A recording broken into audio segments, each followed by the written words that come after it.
Vietnam merendahkan Indonesia di Piala Asia meski diperkuat pemain keturunan.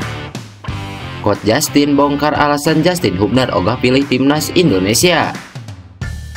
Sintayong bongkar kenapa timnas Indonesia sulit berprestasi.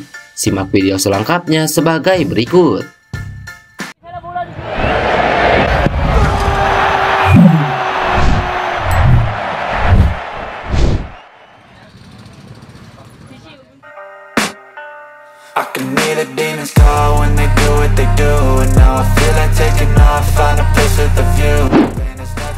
Skuad timnas Indonesia untuk Piala Asia 2023 kembali mendapat sorotan media Vietnam yang memandang rendah kekuatan tim besutan Sintayong.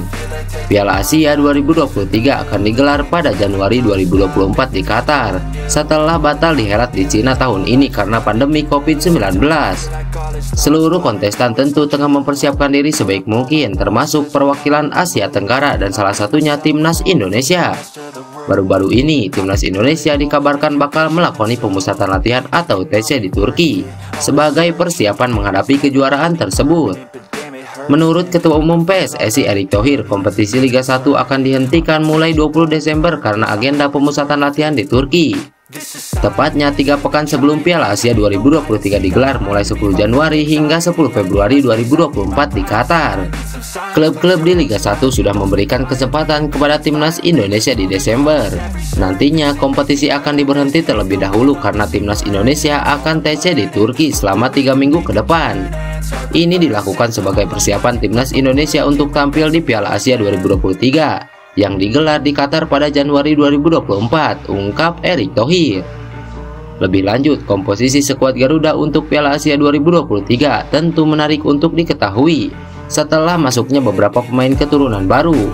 Hal ini juga tentu menjadi sorotan salah satu media Vietnam, Datao247.vn, yang tengah memantau persiapan timnas Indonesia di Piala Asia 2023.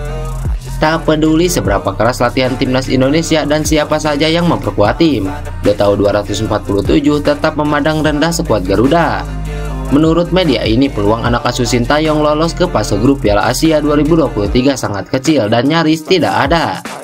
Meski berada di grup unggulan keempat, Indonesia memiliki target yang sangat tinggi di putaran final Piala Asia 2023 dan setidaknya harus mencapai babak 16 besar. Garuda juga mengintensifkan kampanye naturalisasi pemainnya dan dapat sepenuhnya bersaing dengan skuad berisi 8-9 nama yang dilatih di Eropa, tulis Datao247 dalam laporannya. Di Piala Asia 2023, Indonesia berada di grup D bersama Vietnam, Jepang, dan Irak. Tentu saja dibandingkan ketiga kompetitor yang disebutkan tersebut, Indonesia dinilai paling rendah. Pada Piala Asia 2023, 2 tim teratas dari 6 grup dan 4 tim terbaik, 3 akan melaju ke babak 16 besar, ungkap media tersebut. Menarik dinantikan bagaimana performa timnas Indonesia di Piala Asia 2023 dan diharapkan mampu membungkam cibiran media Vietnam ini.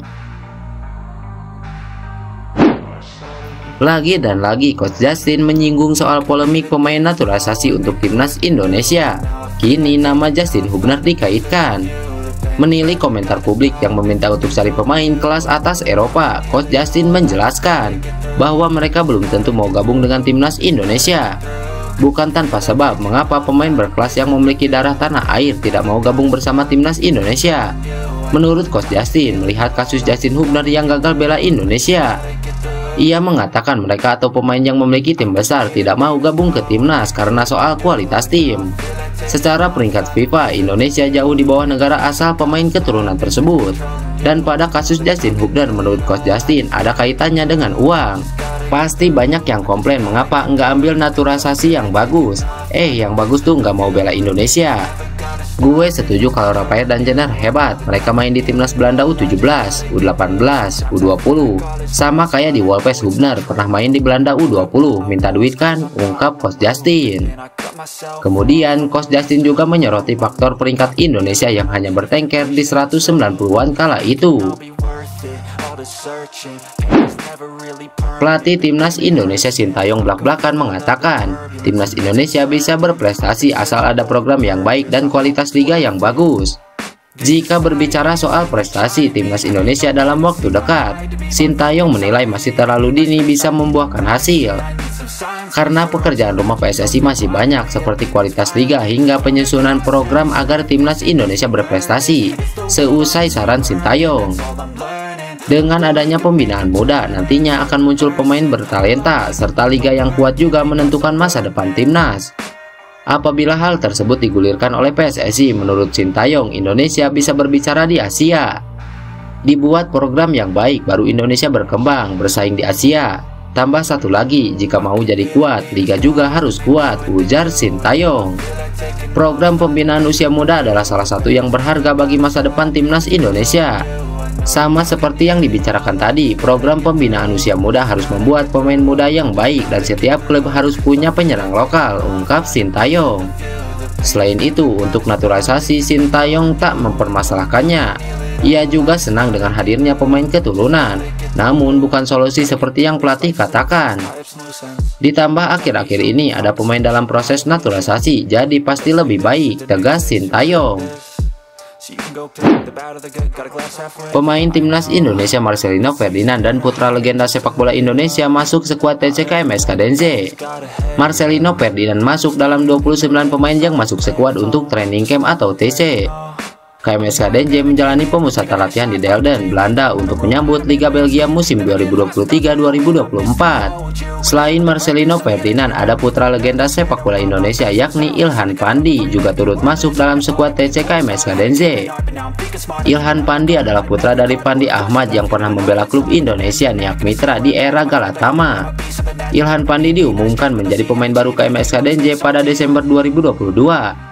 Melansir dari Transfermarkt, kontraknya berakhir pada 30 Juni 2024.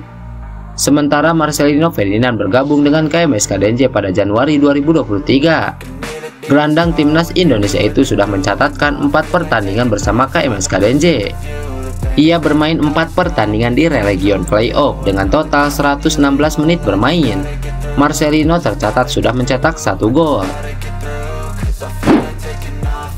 Sebanyak 34 pemain dipanggil untuk mengikuti pemusatan latihan atau TC Timnas Indonesia U17.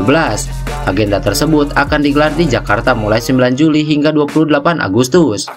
Menariknya, dalam pemanggilan tersebut ada 6 pemain keturunan yang diajak bergabung. Mereka adalah Werbel Halim Jardine, Madin Agusta, Mahesa Ekayanto, Stefan Kabil Horito, Aaron Liam Sutela, dan Aaron Natangang. Pada agenda TC pertama, semua nama yang dipanggil menjalani tes kesehatan. Hal ini untuk melihat kondisi para pemain, ada yang mengalami masalah atau tidak. Alhamdulillah kami mengawali seleksi pemusatan latihan tim U17 Indonesia pada hari ini dengan tes kesehatan kepada seluruh pemain. Seleksi ini hingga 28 Agustus dan untuk tahap awal kami memanggil 34 pemain. Tentu kami sangat selektif memilih pemain dan mencari pemain sesuai kebutuhan tim. Kriteria yang kami cari tentu adalah kualitas pemain tersebut, skill individu, chemistry dengan teman-temannya, mental, disiplin, dan lain-lainnya, kata pelatih Timnas Indonesia U17 Bima Sakti. Timnas Indonesia U17 akan berpartisipasi pada Piala Dunia U17 yang dihelat di tanah air. Ajang tersebut dijadwalkan berlangsung 10 November hingga 2 Desember mendatang. Lantas bagaimana menurut kalian? Tulis pendapat kalian di kolom komentar dan salam olahraga.